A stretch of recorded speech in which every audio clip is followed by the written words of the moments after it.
दूसरे वॉरफ्रंट की बात कर रहे हैं। अमेरिका की एंट्री से अचानक चीन ताइवान मोर्चे पर हलचल शुरू हो गई है। ईरान इजराइल की चर्चा के बीच यूएस के खतरनाक फाइटर जेट ताइवान में मंडराने लगे हैं। तो क्या बीजिंग ने कोई सीक्रेट प्लान तैयार किया जिसकी वजह से अमेरिका इतना हाई अलर्ट है? कहीं ऐसा तो नहीं कि दुनिया अब अलग अलग फ्रंट पर उलझी है तो चीन अपने ताइवान प्लान को अंजाम दे देगा? ये सारे सवाल हैं, लेकिन ऐसे संकेत क्यों मिल रहे हैं, अब ये देखते हैं। देखिए, जो जानकारी आ रही है, खबर यह है कि अमेरिका ने दुनिया का सबसे भारी और विशाल फाइटर जेट F-15EX ताइवान के पास तैनात किया है।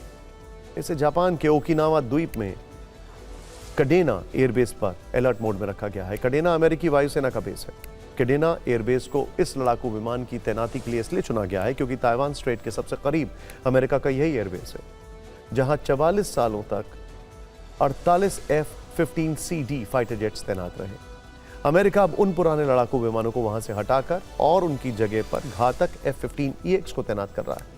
रिपोर्ट के मुताबिक फिलहाल 36 नए F-15EX एयरक्राफ्ट की स्थायी तैनाती की प्लानिंग है, यानी कि करीब करीब 2 से 2.5 स्क्वाड्रन या 3 स्क्वाड्रन भी। ये पहली बार है जब ताइवान के इतने करीब F-15EX फाइटर जेट को उतारा गया। वैसे कडेना बेस पर F-22 रैप्टर जैसे घातक जेट तैनात है। F-22 अमेरिका का बेस्ट फाइटर प्लेन है, जिसकी टेक्नोलॉजी वो दुनिया में किसी से शेयर नहीं करता है। ये फाइटर प्लेन को दुनिया में किसी भी राष्ट्र को नहीं बेचता है। 5वीं पीढ़ी का ये एयरक्राफ्ट स्टेल्थ शक्ति से लैस है। इसे खास तौर से एयर डोमिनेंस के लिए डिजाइन किया गया है। ऐसा कहा जा रहा है कि अमेरिका का F-22 रैप्टर प्लान पूरी तरह कामयाब नहीं रहा। दूसरी बात यह है कि America F-35A stealth fighter jet के प्रोडक्शन को नहीं बढ़ा पा रहा है, यह भी एक समस्या है। उधर बीजिंग अपनी स्टेल्थ पावर से वायु शक्ति बढ़ाता जा रहा है। अब एक्सपर्ट्स का मानना है कि 2030 तक चीन अपनी 6ठी पीढ़ी के फाइटर जेट्स की तैनाती शुरू कर देगा। इससे ताइवान के आसपास के क्षेत्र में शक्ति संतुलन बिगड़ने का खतरा है। इसीलिए चीन की किसी भी चालबाजी को कंट्रोल करने के लिए अमेरिका ने अपने बेस पर F-15EX की तैनाती शुरू कर दी है। और सच कहा जाए तो यह भी है कि ये एक तरीके से पॉस्चरिंग है। ये दिखाने की कोशिश है कि हम तैयार हैं, हल्के में मत लेना। F-15EX लड़ाकू विमान दुनिया का सबसे भारी और सबसे ताकतवर नॉन स्टेल्थ फाइटर माना जाता है, जो बड़ी रेंज, भारी हथियार ले जाने की क्षमता और आधुनिक सेंसर से लैस है। इसकी पेलोड क्षमता लगभग 14,000 किलो है, यानी इतने वजन का हथियार लेकर ही उड़ सकता है। इसके जरिए हाइपरसोनिक हथियारों को भी लॉन्च किया जा सकता है। कहा जाता है कि इसमें दुनिया का सबसे ताकतवर रेडार सिस्टम लगाया गया है। एक बार में यह 12 AMRAAM मिसाइलों के साथ उड़ान भर सकता है। एंटी ड्रोन मिशन को अंजाम देने के लिए इसे दर्जनों लेजर गाइडेड रॉकेट से लैस किया जा सकता है। युद्ध के दौर में जरूरत के हिसाब से इसमें कई बदलाव किए जा सकते हैं। अमेरिकी F-15 फाइटर जेट का मोस्ट एडवांस्ड वेरिएंट है। F-15EX के जरिए काफी दूर से ही दुश्मन पर प्रहार किया जा सकता है।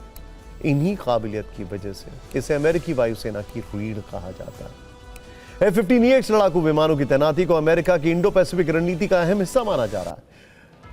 यह कदम एक तरफ जहां ताइवान और जापान को सुरक्षा की गारंटी देते हैं, वहीं दूसरी तरफ चीन को भी संदेश देता है कि अमेरिका अब भी क्षेत्रीय संतुलन बनाए रखने के लिए पूरी तरह से तैयार है। रिपोर्ट्स के मुताबिक आने वाले वर्षों में अमेरिका F-15EX के अलावा अन्य लड़ाकू विमानों की तैनाती करेगा।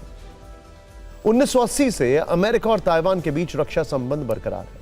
45 साल से अमेरिका हथियारों की सप्लाई कर रहा है। ट्रंप ताइवान के साथ खुलकर खड़े हुए हैं। अपने पहले कार्यकाल में उन्होंने ताइवान के लिए $18.3 बिलियन के हथियार सौदे की मंजूरी दी है। हाल के दिनों में चीन के सैन्य अभ्यास की वजह से ताइवान अलर्ट है। हाइमार्स, पेट्रियट और स्ट्रिंगर जैसे हथियार एक्टिव मोड में हैं। कुछ तस्वीरें ऐसी भी आई जिनमें कि ताइवान के सैनिक अमेरिकी हथियारों के साथ ट्रेनिंग करते दिखे, और वो भी बीच शहर के अंदर। ताइवान ने 9 जुलाई से 10 दिन का युद्ध अभ्यास शुरू किया। 22,000 सैनिकों के साथ नौसेना और वायुसेना शामिल है। अमेरिकी मिसाइल, रॉकेट और डिफेंस सिस्टम के साथ ट्रेनिंग चल रही है। यह अभ्यास चीन के संभावित हमलों का जवाब देने की तैयारी को दिखाता है। हाल के महीनों में कई बार ऐसा हुआ है कि चीन के फाइटर जेट ताइवान के एयर स्पेस में घुस गए। उसकी नौसेना ताइवान के आसपास अपनी शक्ति दिखाने लगी। पिछले साल तो चीन ने ताइवान स्ट्रेट में अपने युद्धपोत भेज दिए थे। चीन ताइवान को अपना हिस्सा मानता है।